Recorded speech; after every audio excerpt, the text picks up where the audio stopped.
गणेशाय नमः। जय श्री कृष्ण। तपा कितना भी बुरा समय हो, भगवान को याद रखना और हिम्मत रखनी है। ये संसार दुख का घर है। शांत होकर सुनो, समय सबका बदलता है। जय श्री कृष्ण। बागी का लिखा कभी नहीं मिटता। भगवान तुम्हें वही देता जो तुम्हारे लिए सही होता है। नाम जप ही मनुष्य जीवन की असली संपत्ति है। जय हो। जय श्री कृष्ण महाराज। दफा ये है स्कंद छठा। इसमें है ब्रह्म हत्या इंद्र को लग जाती है, वो भागता है। फिर कहना सुखदेव जी का बतासुर से पूर्व जन्म की कथा। तो इसके बाद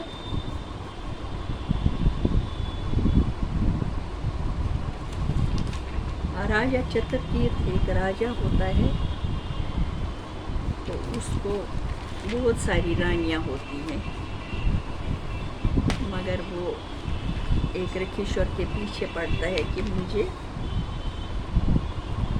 एक बेटा होना चाहिए, औलाद होनी चाहिए। तो वो ऋषिश्वर कहता है भगवान का नाम लो, भगवान के साथ लगन लगाओ, औलाद को क्या करना है।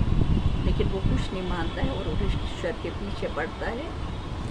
उसने कहा कि मैं औलाद न होने से बहुत दुखी रहता हूँ। अच्छा, ऋषिश्वर ये बात सुनकर कहा कि ए राजा, तुम्हारी किस्मत औलाद नहीं लिखी है, तुम किस वास्ते इतना सोच करते हो। तुम्हारे बाल सागर पार उतरने की तदबीर बतला देते हैं। तुम परमेश्वर का भजन करो जिसमें तुम्हारी मुक्त होगी। राजा ने कहा, ए महाराज, मुझको बगैर औलाद ज्ञान और ध्यान कुछ अच्छा नहीं लगता। अंगरक्षेश्वर ने राजा को बहुत ठोस लड़के की देखकर कहा कि ए राजा, जो तुम ऐसी हट करते हो तो तुम्हारा एक लड़का होगा।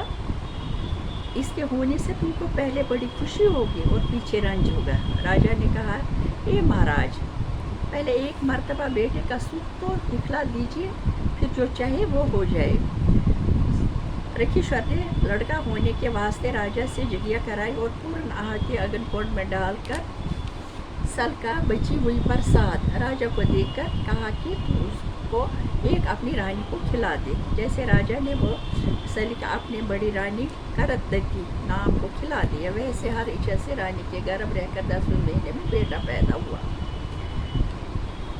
अच्छा, इस तरह राजा बहुत खुश होकर राजा चित्रकीर्त इस लड़के से इतनी मोहब्बत हुई कि जिसके प्यार में राजा बड़ी रानी के महल में दिन रात लड़के के पास रहने लगा। जब दूसरी रानियों ने देखा कि राजा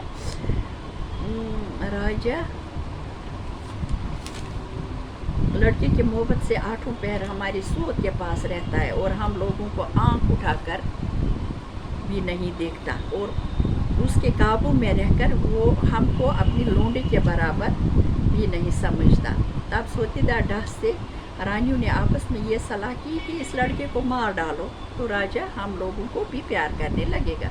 ऐसा विचार कर राजा की किसी रानी ने इस लड़के को एक दिन अकेला पाकर जहर खिला दिया, जिससे वो लड़का मर गया। जब करदती रानी उसको सोता हुआ जाकर जगाने गई तो तब उसको मरा देखकर बहुत विलाप करने लगी। जब राजा ने हाल सुना तब रोता पिटता हुआ वहाँ जाकर ज़मीन पर गिरा और 12 पहर तक ऐसा बेहोश रहा कि जैसे अपने बदन की खबर न रही। जब राजकुमार का मरना और राजा के बेहोश होने का हाल सुनकर शहर में हाहाकार मच गया। तब सब छोटे और बड़े रोते हुए महाराज के मंदिर पर आए। इस लड़के के मरने का सोच जैसा राजा और बड़ी रानी और दास और दासी और नगरवासी को हुआ, वैसा मरना नहीं हो सकता। इतनी कथा सुनकर सुखदेव जी ने कहा कि ये राजा, स्त्री अपने कुल और पद का भला न चाहकर अपने ही शरीर का सुख चाहती है।